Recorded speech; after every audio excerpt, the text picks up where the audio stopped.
Okay. After we clear the disposal center and get through this text,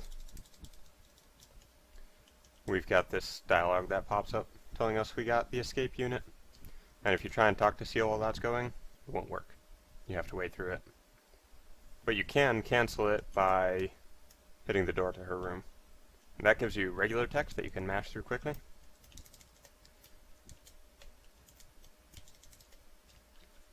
There's an interesting trick where if you press left and the attack button as you're dashing into the door, like on the exact frame, then you will do a dash attack away from it as you trigger the text, which, if you get it right, will save a little bit of time.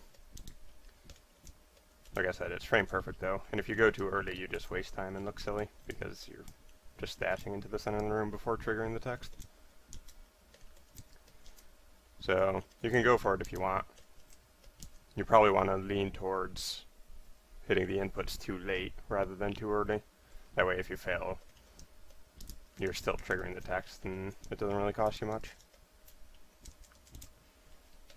And then we've got 3 options for the mission we want to go to. This is destroy train, find shuttle, and retrieve data. For these first 2, we absolutely need the triple rod, so we're going to retrieve data first.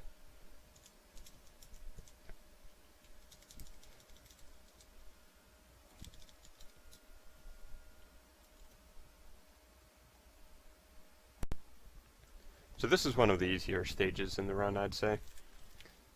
But there is quite a bit of stuff going on, and it's pretty compact.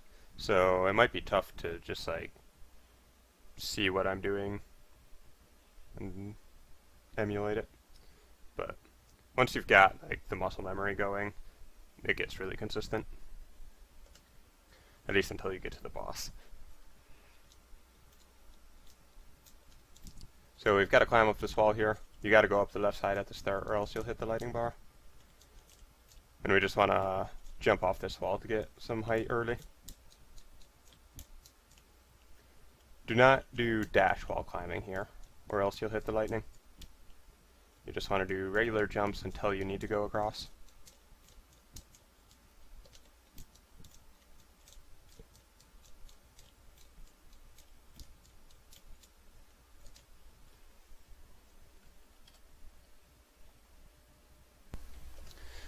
So the rest of this stage has a ton of enemies all over the place. A lot of them can't be killed or easily avoided.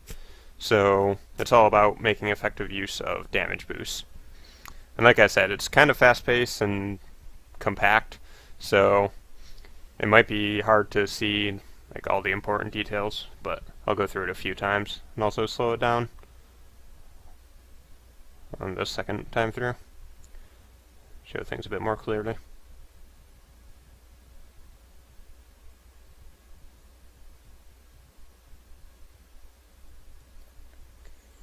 So ideally for all of these damage boosts we want to be pushed forward instead of backwards. It's around a 10 frame difference between the 2 possibilities, so it's not hugely important, but it's definitely worth going for. For this first lighting bar you've got to wait a moment before you can dash underneath it, or else you'll hit it. Only a couple frames, you don't have to wait too long, but you do need to pause.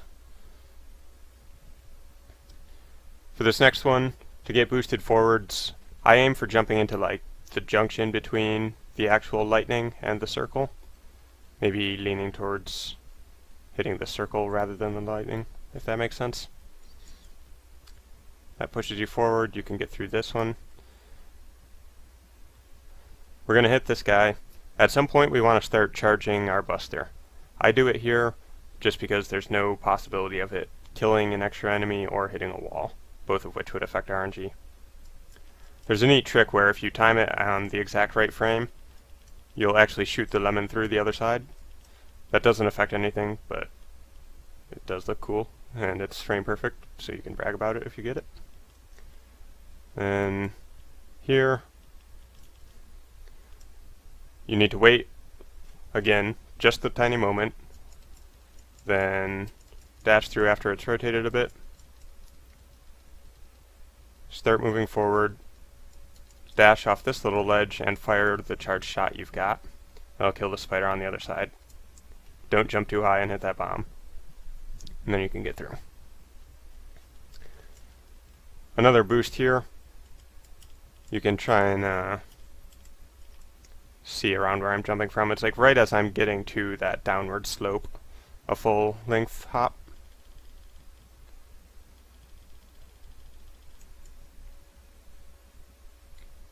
Then you can get through that one, kill this spider on the way down. Then there's one more. This is the trickiest one to get boosted forward by. We're aiming for that explosive over there. And the trick is to not jump into that green turret. Jumping into the turret is actually a huge problem, because if you do that, your invincibility frames won't last long enough to get past the purple guy on the other side of this area. So always lean towards jumping too low or too early. That way you get boosted to the right by the bomb, which again costs 10 frames, but it won't like severely mess you up like getting hit by the turret would. If you are going to go for the forward boost here, the key is to be as far forward on this ledge as possible before you jump off it.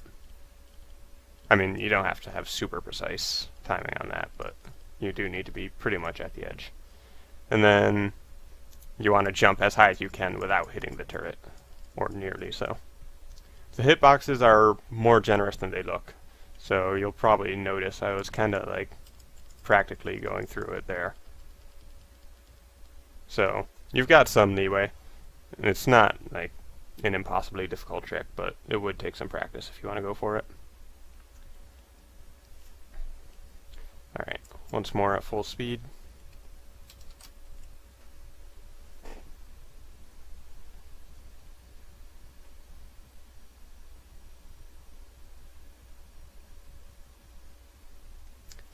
With this one, if you jump too far to the left, you'll actually clear this lightning bar entirely, and thus you won't get the invincibility time. If that happens, then the ideal response is to just wait instead of getting hit by this second lightning bar. You just like get up against this wall that I'm jumping over, wait for it to rotate out of your way, and then jump up.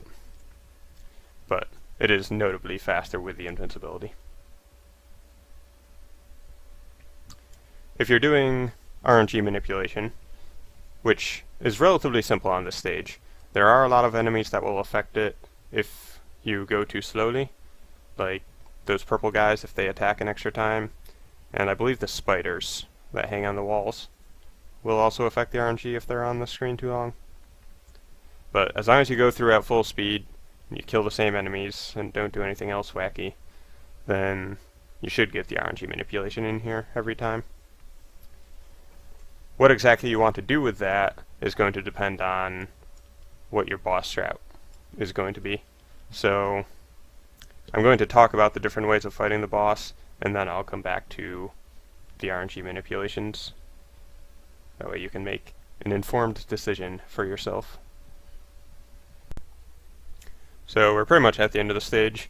There's a short dialogue before the next door, and you'll see me firing some buster shots for RNG manipulation. But like I said, I'll touch on that later.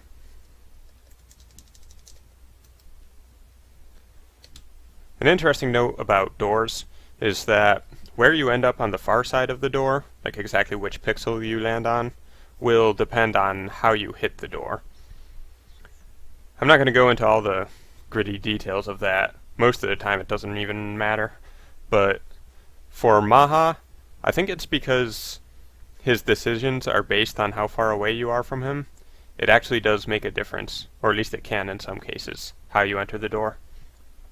All of my setups assume I'm going to dash into the door, like that, as opposed to hitting it from the air, or landing and walking in.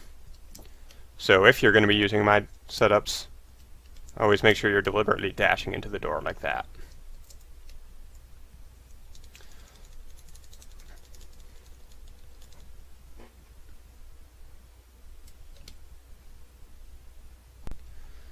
So Maha is one of the hardest fights in the run. It takes a lot of practice to get the right rhythm down for killing him with spin slashes. There's a lot of different ways to fight him, and I'll be covering them. This is the most difficult and most optimal that I know of.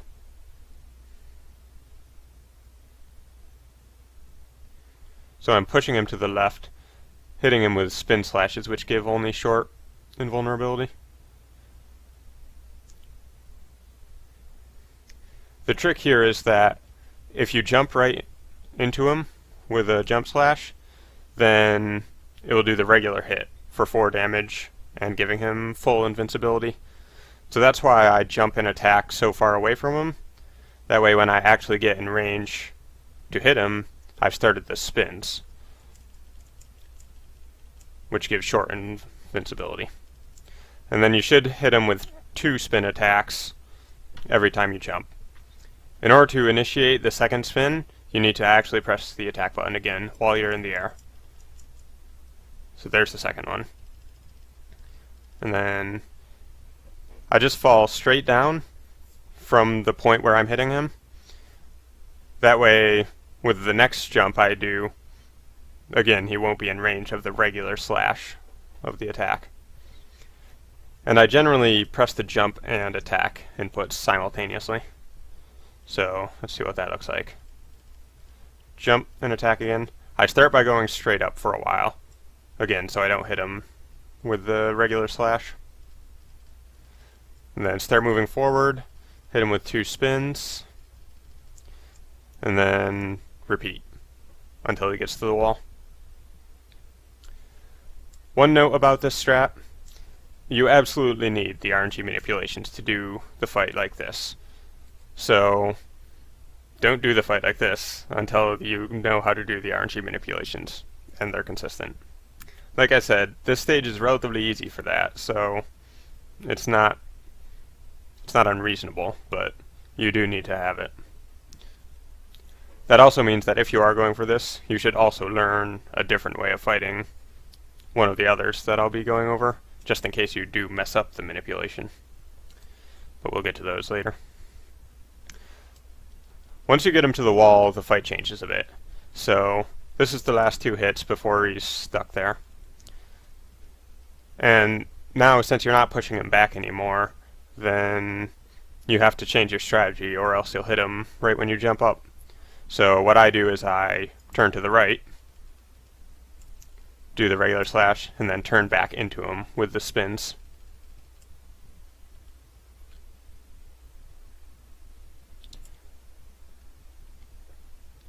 Let's watch it once more. For the final hit, it's a good idea to just jump up and hit him with the regular slash for 4 damage. One problem with fighting him on the left side like this is that the health bar is on the right side. So if you're paying close attention to what you're doing, it can be difficult to keep track of what his health is actually at. But if you can do it, it'll definitely save you some frames to just jump up for a regular slash as the finishing move.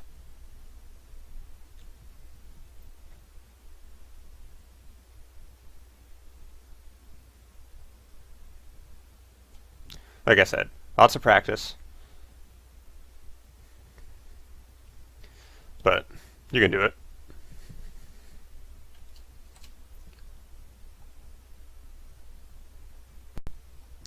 Here is the second best way of fighting Maha that I know of.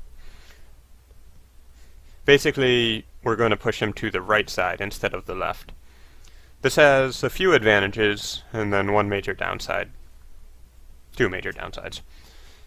So the advantages are it's less reliant on RNG manipulation. So if you do fail, then this is the best backup you can do.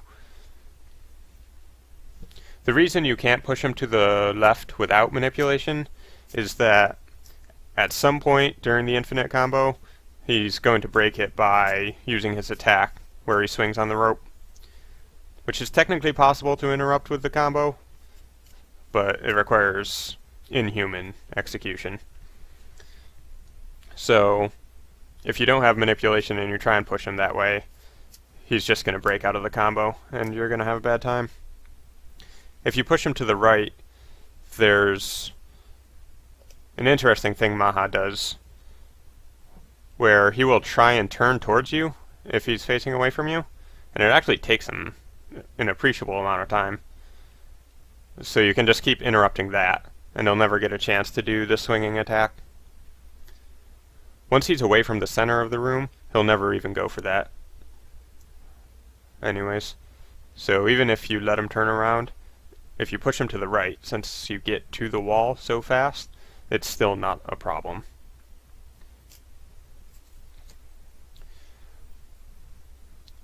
One of the downsides of this strat is you'll notice you don't have any health left, because you have to take a damage boost to get on the opposite side of him. So if you mess it up, you're dead.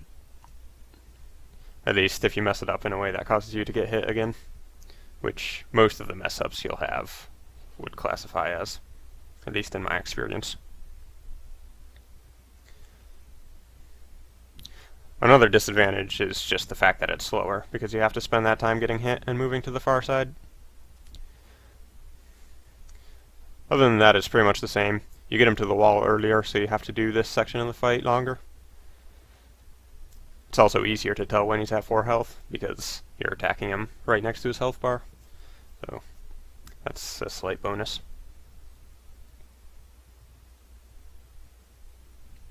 The ideal pattern here, at least in my opinion, is having him punch after you jump into him, just because he doesn't move while he's doing that attack. If he tries to walk towards you, then he'll be moving when you start the combo, which might throw you off. It's not necessarily a problem, though.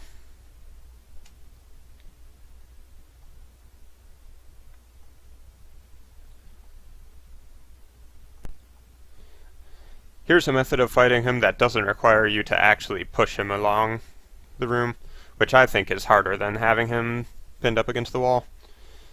So what you do is you just wait over here for him to swing at you, which will, of course, only work if you've got the right RNG. I'll go over the manipulation for that later. But you just wait over here, and then he's going to land right next to the wall, and you can start the combo.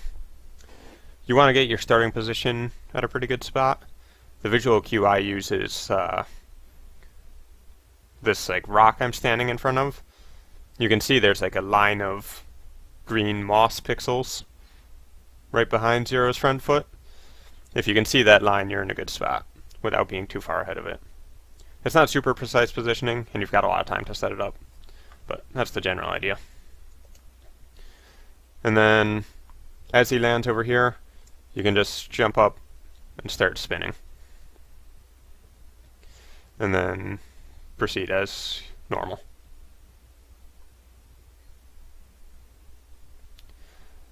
It's notably slower than the other two methods. So I would only recommend it if you're having a super tough time moving him across the room. And even then, I would probably just recommend that you get good instead of resorting to this, but it's an option. Now if you want an even easier strat, or if you somehow find yourself here without spin slashes and you don't feel like resetting over it, here's how to fight him without doing any of that nonsense. Basically, we're just going to use a lot of extended jump slashes. So I jump at him from quite a ways away and start my attack, and then I just hold directional down to do the extended jump slash, and then hit him with that, because you get an extra point of damage from it, which adds up over the fight. You'll also see me charging my buster. That's an important part of this fight. The only really tricky attack, I'd say, is jumping over this and destroying the bomb as it comes out. So you still risk taking some damage here, but it's not that bad. It's definitely way easier than using spin slashes. But yeah, when he does this punch attack, instead of waiting for it, you just want to jump up and shoot him. If you've got health to spare, you can damage boost into him and get a jump slash in. So That's the super simple stuff. Maybe you'll want to start there, but it's so slow compared to spin slashes. Like 10, 20 seconds probably being lost with this strat. Only use it if you really have to, I'd say. Now let's talk RNG manipulations. It's going to vary based on what kind of Maha strategy you're going to be using. Just a forewarning, I don't have a good manipulation for if you're using extended jump slashes, so you're on your own with that one. Also, this is based on if you do the stage in the same way that I do, and end up with the same RNG value getting to here. If you're going for left side strats, you want to fire a total of 5 buster shots on the way to Maha's boss room. So I normally fire 2 as I'm going into this dialogue, 1 as I'm hitting this door, and another 2 in here. Remember to dash into the door.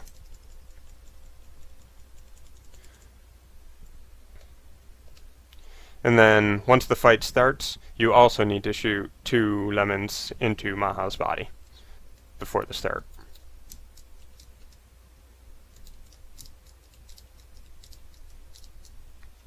Like that. For any of the other strats, I just fire 1 lemon on the way. And again, dash into his door.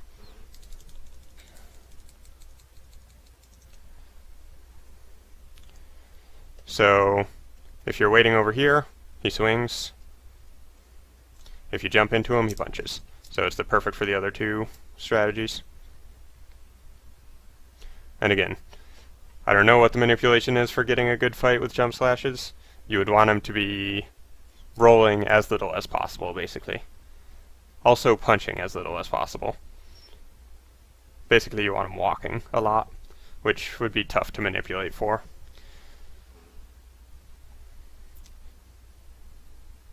You'd be better off just getting good at doing spin slashes than trying to find like a really good manipulation for a bad boss strategy. Unlike most stages, it doesn't end when you kill the boss. There's still a little bit more. So, first thing, you want to get this health he drops. It's mandatory for progression. And you can just buffer a dash to the left into it. And then we've got the escape sequence, where it's all about breaking these doors quick. To do that, you want to be spinning back and forth with extended jump slashes. Takes 3 hits to destroy each door. Getting 2 hits and then just jumping through with a 3rd jump slash is not bad, because getting all 3 in a single spin is pretty tough. That's a really good alternative. Won't cost you much at all.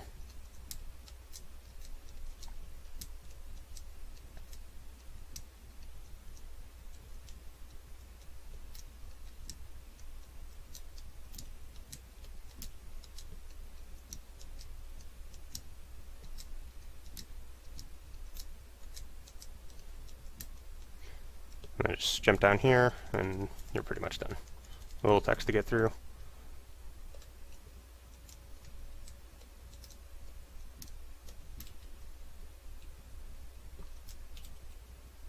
If you forgot to activate the Cyber Elf in the last stage, this is your last chance to do it without losing time. So, don't forget. You're not going to be standing on any other trans servers for a long time.